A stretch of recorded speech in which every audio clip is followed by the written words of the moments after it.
is from learning.com, who is one of our institutional partners in the effort. If he should happen to join, I will turn to him when we get to the digital literacy point. They are one of the providers who are working on the K-12 aspect of the literacy curricula.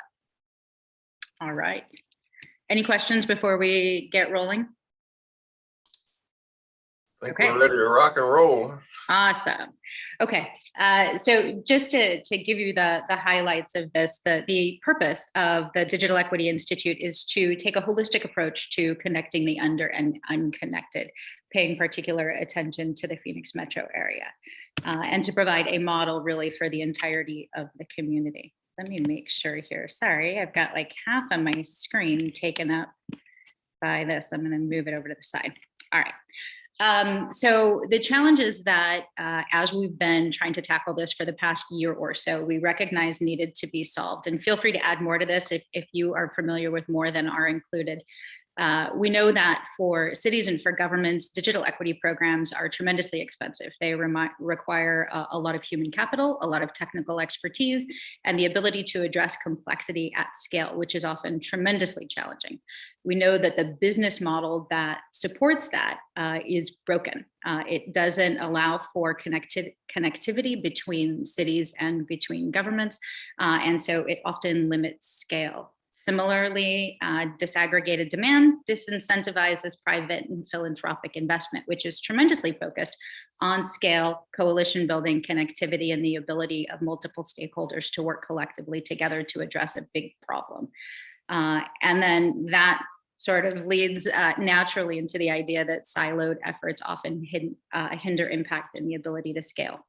One of the greatest challenges that we've uncovered is that people aren't sharing things like best practices and successes and exemplars when they run up against challenges and they've had to navigate those. And so the ability to share information and to work collectively to address a challenge is something that the Institute recognizes it can step in and provide as a service. And then also, and I think this is something that all of you are tremendously familiar with, the population is incredibly transient in our region. We know that particularly now, as we're dealing with the housing crisis, people are moving from one part of town to another, or they often work in one part of town and live in another. And so services from multiple entities are having to navigate the idea that they're serving people who are all over the valley. So creating a system that is able to address that complexity is, I think, of great importance. And then to date, there hasn't been a real executive champion who's working collectively across the state to help people address these problems and to from a 30,000 foot view, really be the voice that brings all of the people together and recognizes the challenges associated with the navigation and the complexity. So that's really the role that the Institute is jumping in to try to play. Let's see if I can get it to change slides now. Of course not. There we go. So we are following the work of those who have been doing this work for quite a long time, particularly Angela Seifer from the National Digital Inclusion Alliance. They work around the country and have been doing so for several decades now to establish commonality in vernacular, to create a dialogue across regions so that we're learning from others, that we're informing the work of others, and that really, as we're talking about creating something that is best practice and will be used because it's useful, that we're doing it informed by the experience of others and the expertise of others, and that what we are designing is designed to be best practice for our region and to then become something that other regions around the country can also model. We know that there are a few things that have to be addressed if we're talking about a holistic digital equity and inclusion model. First is the idea of affordability, the idea that people have to be able to access it. It has to be something that is manageable, feasible, and the affordability piece of that is essential. Derek will jump in a little bit to talk about that broadband aspect of it. I think you're probably all familiar with EBB and ACP and some of the programs that are coming down and making that affordability piece attainable for people. And Derek is brilliant, so I'm looking forward to him sharing additional information about that soon. All of this needs to be community responsive. We need to understand the needs of the communities that we're serving, and there are unique qualities in each of our different regions. And so being community responsive requires us to sort of adapt on the fly to each of those communities and make sure whatever we design really works for all of them, regardless of what part of the state that you're in. Similarly, the affordability of device programs and the ability to work with multiple stakeholders who are device providers to get to that affordable place is tremendously important. None of these models really work unless we're looking at it from a multi-pronged approach and understanding that you can get people connection, but if they don't know how to use things, if they don't have the devices, and if they don't have the support, we're only giving them part of a solution. So really making sure that we have the digital skills and the skill training programs that are necessary to meet the needs of the community, going back again to the idea that they have to be community responsive. So if your community, for example, is primarily Hispanic and speaks Spanish, we need to make sure that we're able to address that. We're working with refugee populations, and understanding the unique dynamics of those populations also requires us to be adaptive to meet their needs. We talked just briefly about technical support solutions and support models overall. People are going to want to call and talk to people who can help when they run into a problem.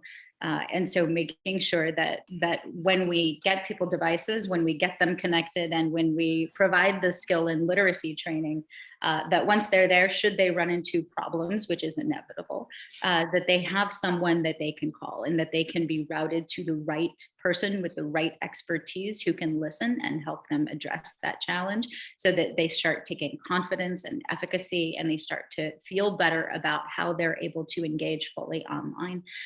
That we're thinking about it really from that perspective. And again, the idea that all of this has to be done in a coordinated way, and we need to be able to coordinate all of the aspects of the program successfully and efficiently.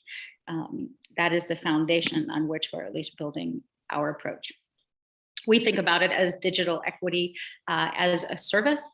The idea is that we can help to aggregate budgets and funding streams across K-12, local government, so that we reduce costs and create a scalable business model. Again, understanding that so much of this is disparate, it's happening in silos. There isn't a tremendous amount of connectivity, and that when one stream of funding can be potentially leveraged for one thing, that if we address it from economies of scale, we can then take a look at all of the challenges that we're trying to approach, leverage that money, and attack the problem in a much more holistic, comprehensive way, so that we're really creating a solution rather than providing a Band-Aid. And recognizing that when one city tries to go at this alone, it's tremendously challenging. But when multiple cities come together to address it together and collectively, their potential impact and likelihood of success dramatically increases. Also, and I think I just spoke to this, the shared delivery model breaks down those silos, builds up partnerships. I'm sure you've seen in the last several months quite a few organizations, entities from across all sectors, business, industry, governments, philanthropic organizations, all saying, this is a work that this work is what we recognize to be of tremendous importance.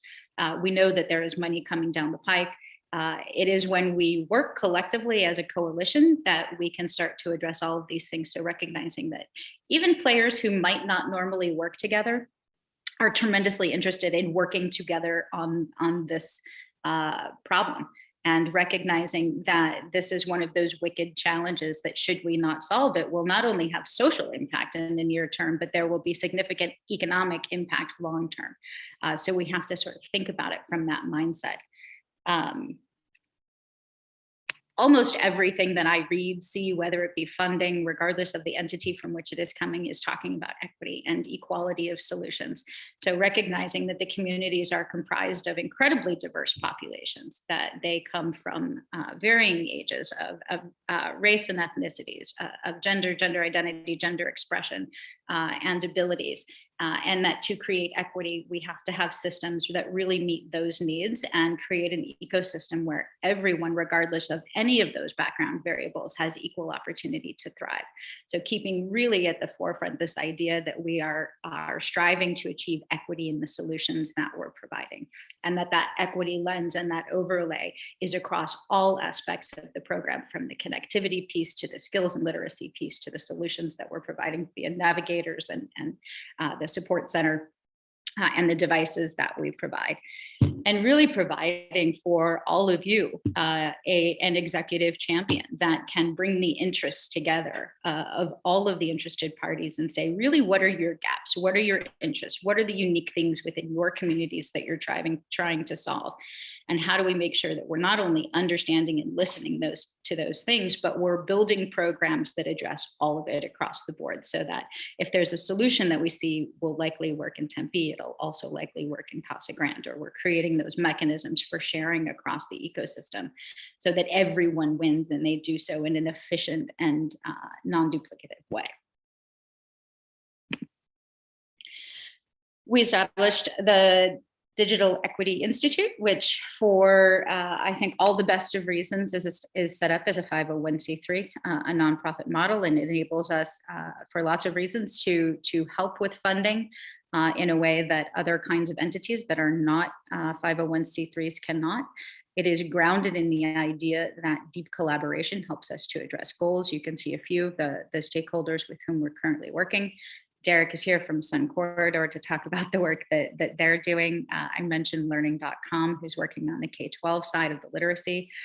Barbara Bush Foundation has a program for digital literacy for older adult populations, WWT, Dell, Intel. There are lots of stakeholders who are doing this work, and for many reasons of which you are all familiar, being able to leverage their skill, their bandwidth, their funding, their expertise to create this model is something that I think creates or positions the Digital Equity Institute to fill this gap and to be tremendously successful.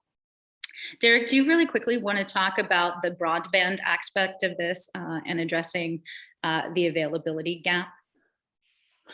Yeah, sure. I'm happy to, Erin.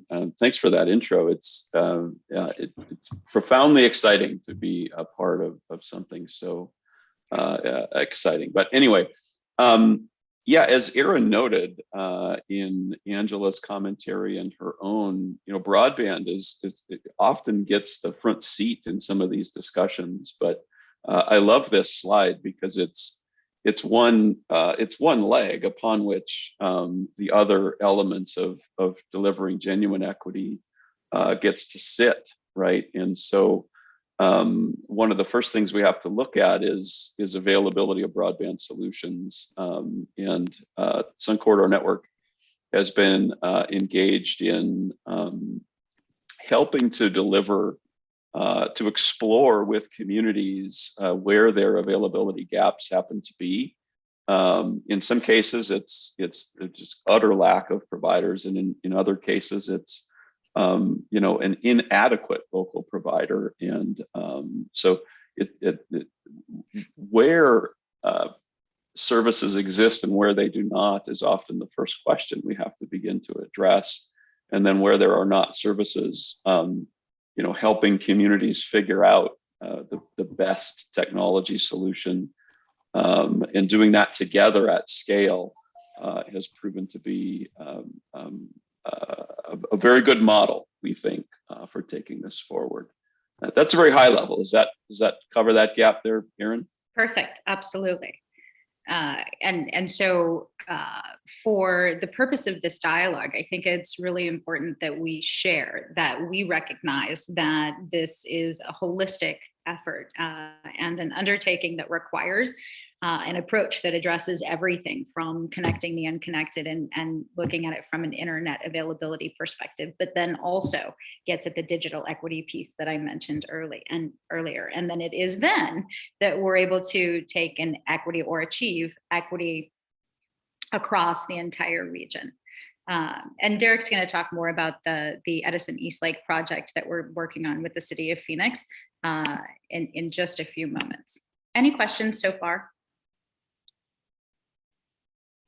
Okay, I'm going to quickly move through here. Sorry for going so quickly. I know we only have 30 minutes, so I want to cram as much in for you as possible and leave some time for you to ask questions. So we already talked about this and the idea that we're connecting, equipping, skilling, and supporting. And then also to this, we add access to essential government services and the idea that there are aspects of digital society that people currently don't have access to.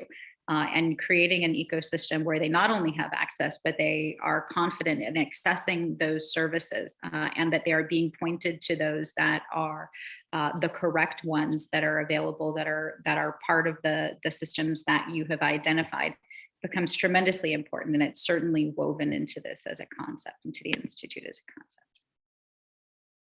Again, this is just one more example, a visual of how the model actually works. Again, we are aggregating funding from a myriad of sources, whether they come from ARPA funding or any other kind of revenue. The Institute then helps to manage that and takes a holistic approach to addressing connection and equipment, skilling, and supporting, all underneath the idea of data. And I'm an educational psychologist. Data to me is lifeblood. The idea that we are measuring success, that we're identifying those variables that are key to helping us determine whether we've been successful, any aspect of the program, that we collectively have identified KPIs. And that those are measured regularly, and that we are able to pivot as needed to make sure that the programs and the approach that we're taking is both efficient and efficacious. There are stakeholders like those at ASU who are helping from a research perspective. Also, we have designs from a qualitative and quantitative standpoint that we're applying as an overlay to this to really make sure that the data are captured, that we're sharing those data back to our stakeholders so that you know that things are going well and so that we know that things are going well. And it's really part of the model that is tremendously essential from our standpoint. Okay, so we created what we're calling the desk.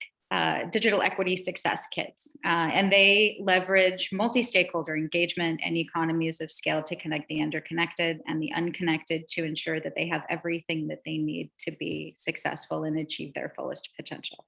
We look at it like everyone deserves an equal opportunity to thrive, and that thriving in today's world requires access and connection with the internet. If we think about it for a minute, if you can imagine any aspect of your life where the internet and being able to engage in the internet, just this meeting alone, and the ability to pivot, to be able to communicate with your peers, to have these kinds of meetings, for kiddos to be able to engage successfully online in school, to be able to access their educational content, to ensure that things like the digital divide and the homework gap don't go from being gaps to chasms. We know that learning loss in Arizona is massive, and that those of us who are working in this space need to step in to make sure that we are getting our hands around how big the problem actually is, and that we are collectively working on solutions to start to address that learning loss, and to make sure that should things have to pivot or anything, that students can just figure out a way to get their content and teachers can continue to teach online. The data we've already talked about, and the need to make sure that we are measuring our success, and we are working collectively with our stakeholders and our partners to really define what success looks like, and to make sure that as we're doing this, that we are providing those data back to you. Derek is also going to talk about some of the mapping that we are in the process of launching, that I think for the first time will help us to get a really important view of what currently exists, the state of play, and where action needs to be taken to fill in some gaps, particularly as it relates to broadband data and mapping. Connecting the households, we've already talked about this as well, and making sure that we're addressing everything from an ecosystem standpoint, from security, privacy, sustainability, management, operations, and that all of the model is completely holistic. Sorry if there are redundancies in here. And again, sorry about the pace. I'm trying to get everything in. This again is just the idea that by creating the model as a 501c3, we have a solution that makes it financially feasible to address things from an economies of scale standpoint and make a cost-effective and efficient way to distribute the internet and services to all the households around the state. Let's see, is Brian here? He is not. Okay, I'm happy to speak. Don't see him. Okay, so learning.com is one of our partners.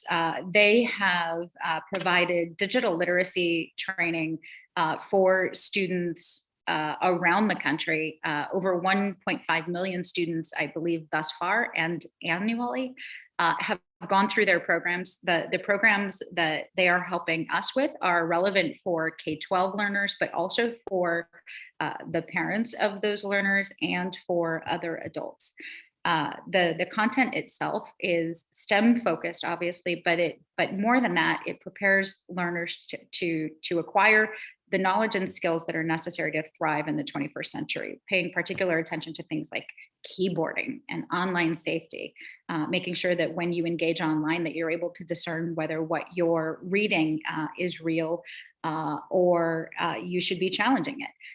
Computer fundamentals, coding, computational thinking, all these things that when we talk about 21st century skills from a STEM standpoint, those are the keys so that no one is left behind, and that those skills that we know are critical to success, regardless of your age, that we are including those in the model from the beginning, and that we are making it available in an intuitive, easy to use platform that anyone can access. And we're adding in components that are based on motivational theory and really help students and their families to start to feel confident about their ability to engage online, whether that be in an educational environment or in any other environment, because we know that digital equity means that you can access telehealth and you can engage in all aspects of democracy and all of these other things that are part of our digital world. Supporting the community goes back to the idea that we need to make sure that all of the services, particularly essential government services, that those are available, that people know where to go, that we're pointing them in the right directions so that they can access those things that they need. This is just a brief example. I won't go into too much detail here, but going back to the idea that we need to be able to measure this, that it often is very challenging to get your arms around how things are going. And it often requires researchers who are doing this work. But of those KPIs that we have identified as key and important to the Digital Equity Success Kit model, these are they. How many households are we connected? How many learners are making their way through the curriculum? How many adults are? How many anchor institutions are we engaged with, whether those are libraries or schools? How are they viewing our interaction? How are we engaging with the community? How is that well received? Are we able to point people through the website to those services that they need? How many calls are routed through the Digital Navigators program and all of those things? And then we can look at the impact indicators. And again, going back to the idea that if we can share with you the data of how things are going, you can decision make about what we need to prioritize, what we need to potentially pivot, and we can share back to those groups who are providing the funding how those funds are being used and the success and the outcomes that are the direct result of that. Derek, would you mind sharing about the Edison Eastlake project that's currently in process? Happy to. Thanks, Erin. And just from a time check perspective, yeah, how are we doing? Are we hard stop at 10:30 or do we have a few extra minutes? We can keep going. Okay. We'll wrap as quickly as we can. But yeah, so the city of Phoenix, the housing department approached us a few months ago because as they were kind of encountering the pandemic, their residents, they had established a program to hand out MiFi hotspots from a cellular provider in their residence, and that was a decent stopgap for the early pandemic. But they realized quite maybe midway through the pandemic that this was not a temporary situation for their residents, right? The notion of a lack of affordable and even available connectivity was profoundly impacting the community's ability to participate in modern society. And so the Band-Aid of MiFi's was not was something that was insufficient to carry them into the future, right? They need something permanent. And so they came to us in our partnership with Arizona State University, Intel, WWT, N50, learning.com, and the Barbara Bush Foundation, and said, you know, is there something more we can do? Is there something more holistic that we can provide? And the good news is that we can, in fact. So I think we can jump to the next slide, Aaron. So what we're proposing for the Edison Eastlake project in phase 1 is free to the tenant, fundamentally free to the tenant internet provided by this collection of partners centered around the Digital Equity Institute and the Sun Corridor Network, whereby we're going to get internet from an ASU facility over to the Aeroterra apartment complex. This is low-income housing via millimeter wave, and then we're going to distribute that with various millimeter wave and Wi-Fi equipment, thereby enabling the indoor and outdoor spaces. There's some parks and a pool in this facility to have Wi-Fi. And as noted on the previous slide, each member of the community, each domicile or residence will get 2 laptops. There will be a telehealth portal or space where folks can go to interact with telehealth providers in the area, and all, again, free to the tenant, and as a more long-term and equitable solution for these households. Next slide, please. So along with that, and Aaron talked a lot about this digital literacy stuff, they'll get digital literacy as part of the package, because we know that just giving someone connectivity and a piece of equipment doesn't necessarily make them effective on the internet. And sometimes the internet can be a scary and intimidating place, and even one that can be a bit dangerous when we think about information security issues. And so coupling in these digital literacy and skill formulation activities, we think is key to ensuring that these folks can make effective use of the tools we're putting in their hands. And so every resident in this facility will have access to these tools as well. Next slide. So as noted, free to the tenant internet provided by DEI and Sun Corridor Network, 2 laptops, digital skilling, and 24/7. This is integrated at scale, 24/7, 365 support, right? So the operators on the other end of this line know that the communities we're dealing with and that we're serving might be new to this, right? So some of the technology lingo that those of us who've digital natives, for example, take for granted, these operators will recognize that that's not the kind of community we're dealing with here, and they might need a little bit of extra help. And this tech support desk will be ready to answer questions about every aspect of the program, whether it's internet connectivity, digital skilling, the laptops we've handed out, or what have you. So at scale, integrated approach that's pretty exciting. So, all right, let's talk about next steps. The regional broadband mapping. This is exciting because you all probably know, maybe I'm preaching to the choir here, but you can't really begin to address a gap you don't fully understand, right? And broadband mapping, service availability mapping, and a thorough understanding of kind of what's out there and what's available is it's amazingly elusive, actually, if you ask me, in part due to the age of infrastructure and willingness of some providers to even share data or talk about what they have in the ground. But excited to announce that through the Connective, we've been able to fund an effort, so long, I guess, as invoices get paid and the money comes in. But there's a commitment from the Connective to fund a regional mapping exercise that's going to give us, a nice heat map of where there's genuine availability gaps or maybe capacity gaps or what have you. And along with a city or a region's kind of priorities or areas of interest or goals, the next most important thing in the whole broadband space is a deep understanding of where your gaps genuinely happen to be. And so this is really exciting to be able to kick off and really understand well for the Phoenix Metro. Next slide. Yeah, okay. So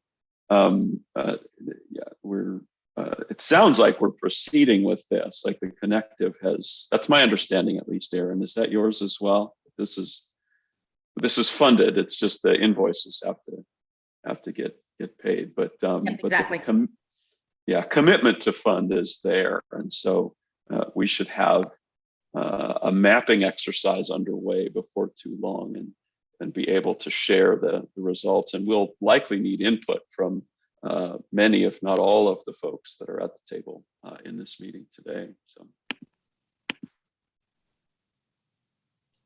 did you want to take it from here, Aaron? Sure, happy to. Thank you so much for that overview, by the way. Yeah. And so, from the ask for this meeting in particular, and the work that we hope to do with all of you, frankly, is to be of service. And to leverage the skills and capabilities of the Institute itself for the benefit of your communities. So when you are interested, and hopefully as soon as you would like, we would love to talk to you about a plan for working collaboratively with any or all of you to leverage our skills, the network of technical and subject matter experts through the Institute, and the fact that it's 501c3 to help you to leverage the money that was allocated for you, the federal funding and competitive grant opportunities to address digital equity and the digital divide in your respective region.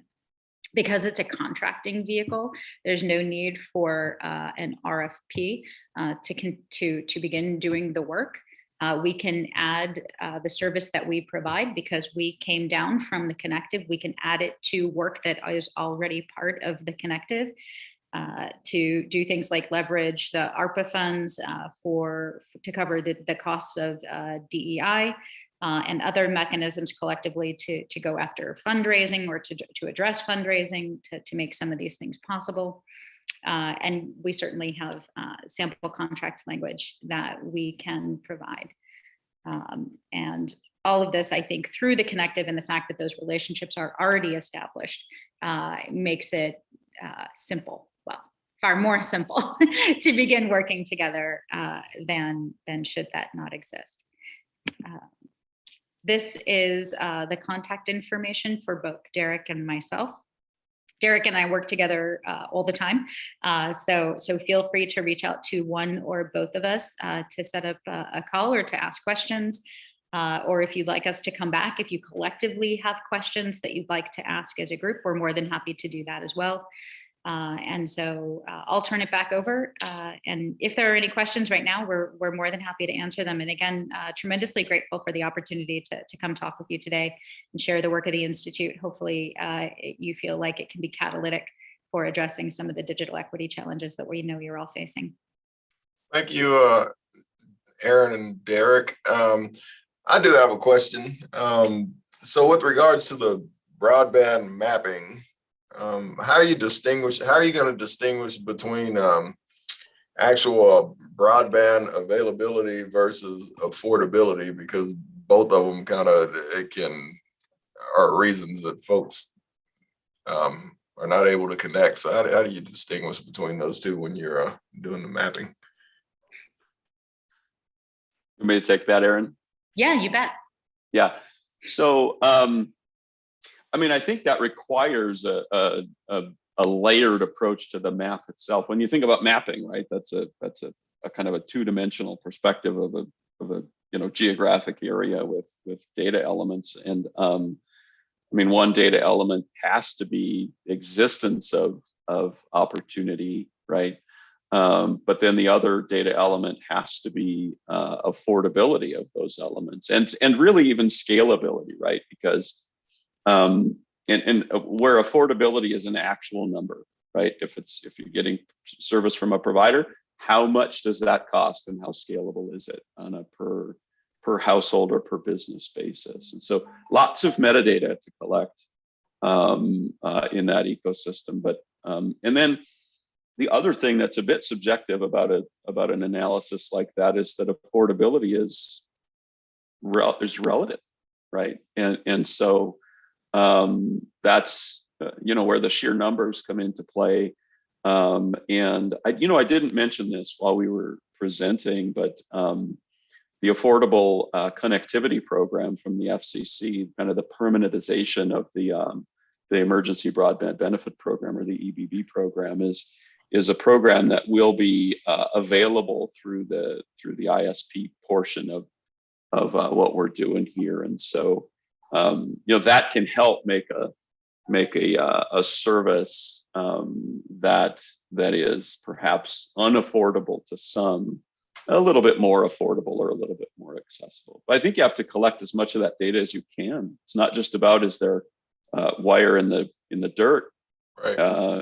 Does the service can the service be purchased, and if so, at what price?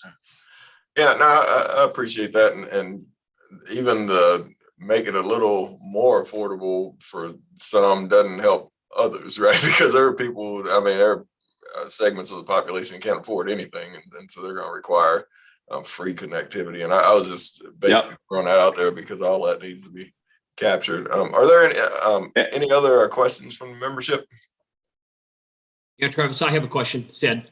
Hey, Ed. Yeah, thanks. So do you envision, the direction being, ultimately a patchwork of small independent projects that ultimately achieve the goals that you've outlined, or do you see the organization steering, some type of an overall approach and architecture that takes us, to a place that almost becomes like a utility, if you will?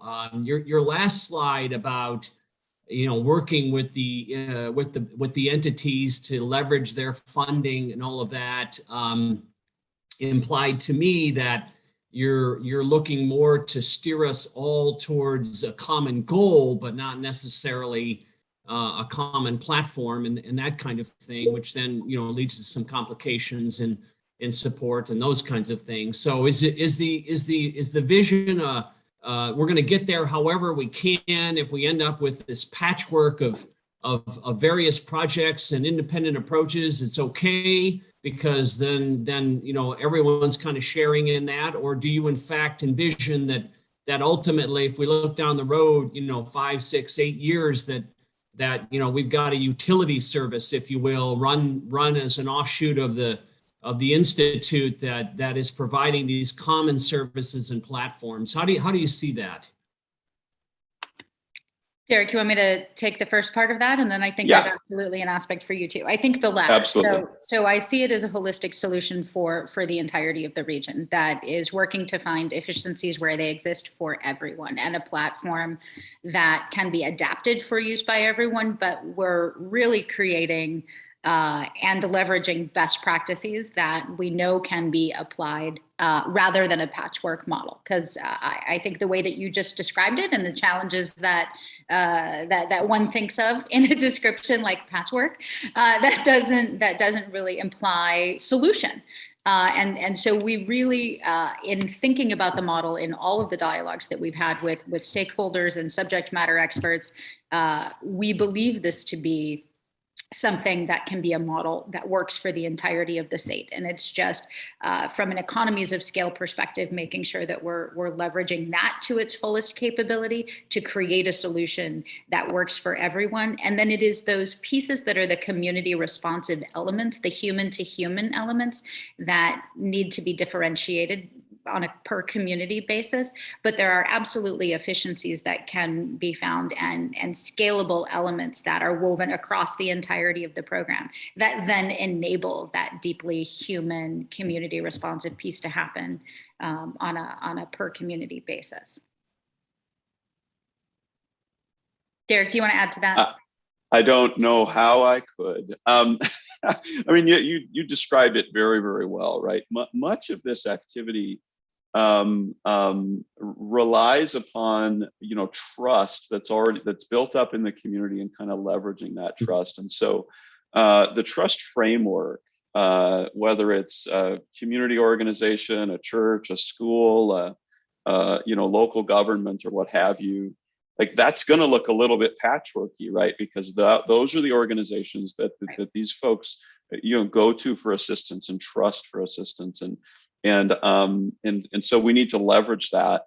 But then when we're overlaying and creating this blanket of services where you can be transitory between communities in the Phoenix area or even in the state, that kind of creating a support model and creating a blanket whereby questions can be effectively answered and service can be effectively delivered, like that really does need to lay down on top of a set of standards that's probably operated as a cohesive set of reference architectures and managed ecosystems. So always the challenge with any kind of a regional effort like this is the interest and the pressure, if you will, from the individual entities that want to go forth and have their story be a success while we're trying to work it on a regional basis.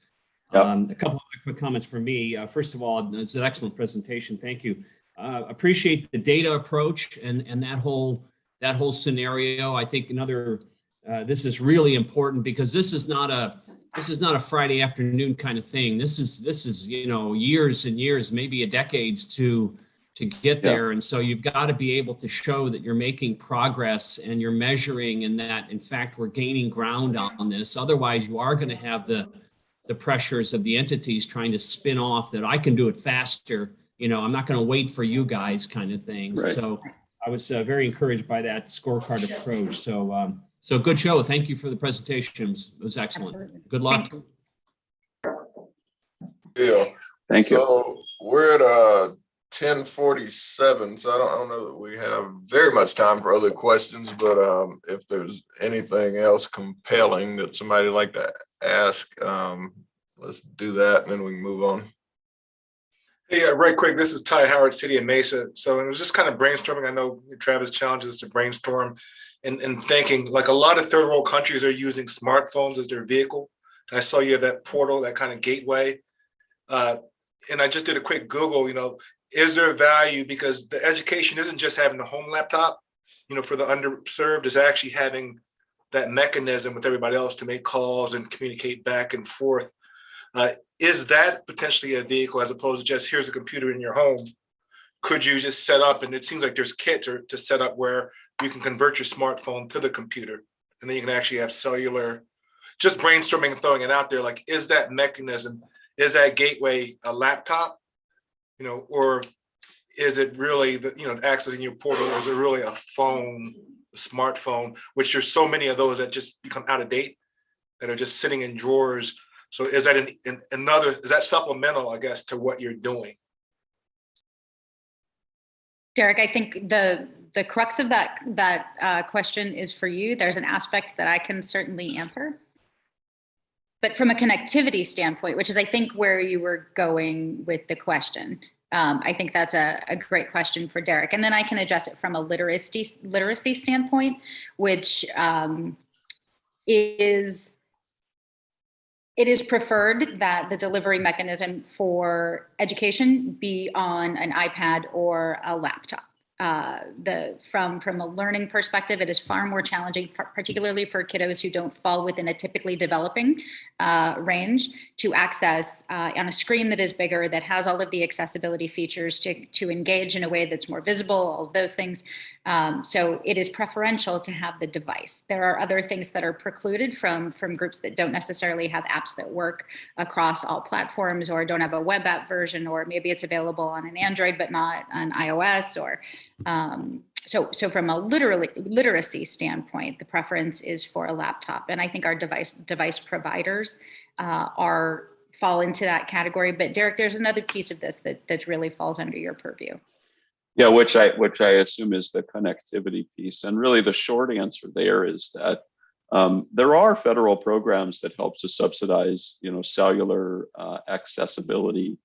What we hear across the board from students throughout the pandemic, and even as we begin to shift, is that the data caps and the throttling of the cellular systems are just insufficient. And what these students need, and even adults, I guess, in civic engagement activities, is predictability and reliability, right? It needs to work as well on Friday as it did on Monday. And when you have data caps and the potential for throttling, it's just not reliable. And if you can't rely on it, then you don't really get the full benefit. And so it's a piece of the puzzle. Absolutely, Definitely. Ty. It's a piece of the puzzle.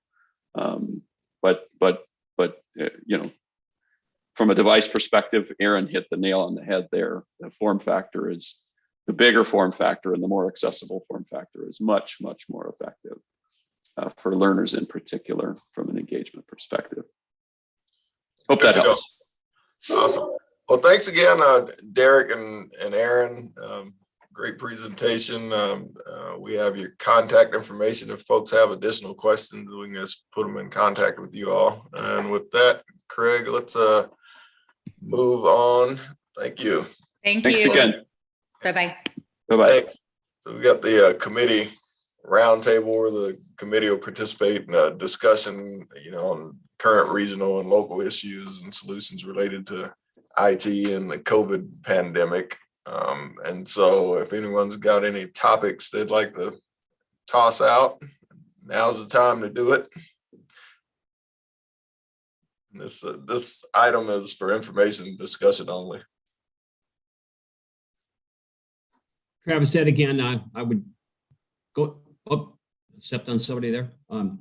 Just that, we continue to help public health with whatever they need, and in terms of data presentation and mapping and all of that. So we're, where we thought we might have been moving on, we're deeply involved in them with all of the things that really we built before, but just leveraging all of that for tracking all of the additional data that we need to do. So I know that it really goes out to all the citizens of the county. So we continue to be on the front lines with them. So just want to make sure everybody knew that. Awesome. Yeah, we're still up to our, as they say in Arkansas, up to our armpits and alligators. So great. Thanks a lot, Ed. Anything else? Ty tried to chime in earlier. I don't know if you got something. If not, we will move on to agency project updates. So this item, again, is information discussion only. So it's committee members discuss current agent projects that may be of regional interest to the committee. So do we have anything that the agencies would like to highlight? Travis? Yes. Hey, Audrey. Hey, I just thought I'd give a quick update on gyms. We had our original kind of visioning session with the KIC, came up with a press release, kind of an idea for what we wanted to accomplish. A lot of that is around improving the ability to upload data so that people can keep that system more current. We just earlier this week had a meeting to talk about the user experience and user interface And we are starting that process with our users. We'll be meeting every 2 weeks to look at wireframes that are being developed also out of the kick prior to starting development. So a number of you did have HR professionals participate, others weren't able to. We'll be pursuing those ongoing meetings with kind of a core group that's volunteered. If you're hearing that your person didn't get to participate but wants to, feel free to reach out to me and we'll include them in that process. Awesome. That's my update. Thank you. Thank you. Have any others? I feel like everybody's just staring at me right now. So, if I think we're getting close to time, so everybody's getting.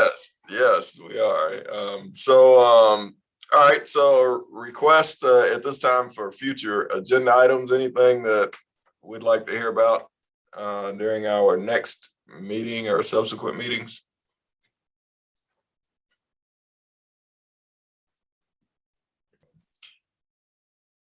Craig, we talked. This is Tracy. I think that we should just continue, even though we didn't have much to talk about today on the COVID situation, but just ideas or sharing as far as hybrid models are going, what that's looking like, or just anything share wise.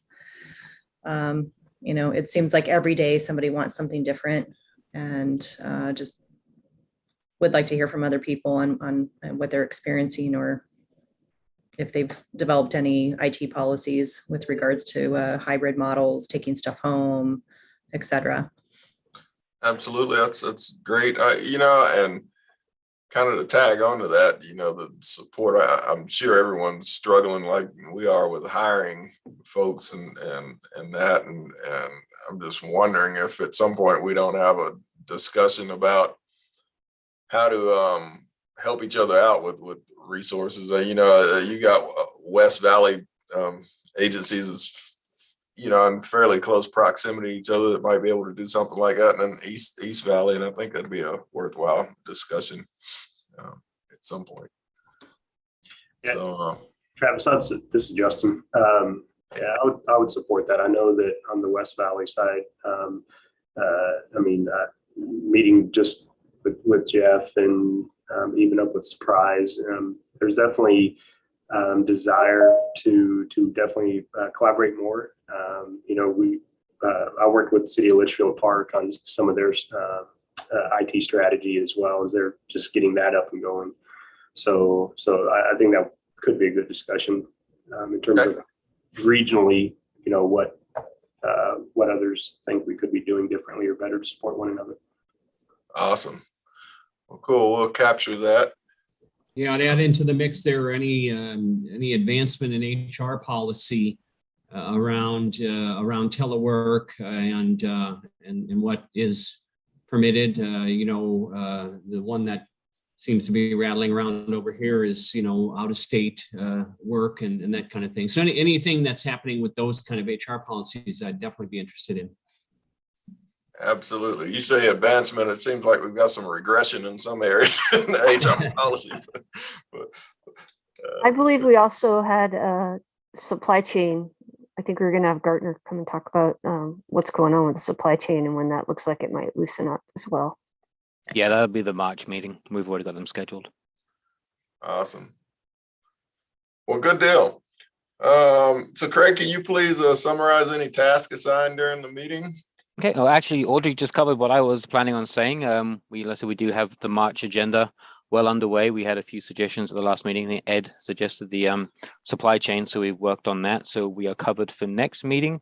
And we just had some fantastic suggestions, so we'll get that agenda going. And that's my item. Awesome. Thank you, Craig. So our next meeting of the MAGTAG is scheduled for Thursday, March 17th at 10 a.m. And before I conclude, I just want to say, Craig, I appreciate all that you do, man. You're just up to your elbows in this thing and keep us moving along, and you're awesome. So thank you. Oh, my pleasure. Thank you. And so with that, business is concluded. Do we have we need a motion to adjourn, or Actually, Motion we, to adjourn. oh, Or- there we go. Just in All right. case. Yeah. Well, let's get out of here. All right. Yeah, have a good day. all right. Thanks, everyone. See ya. Bye.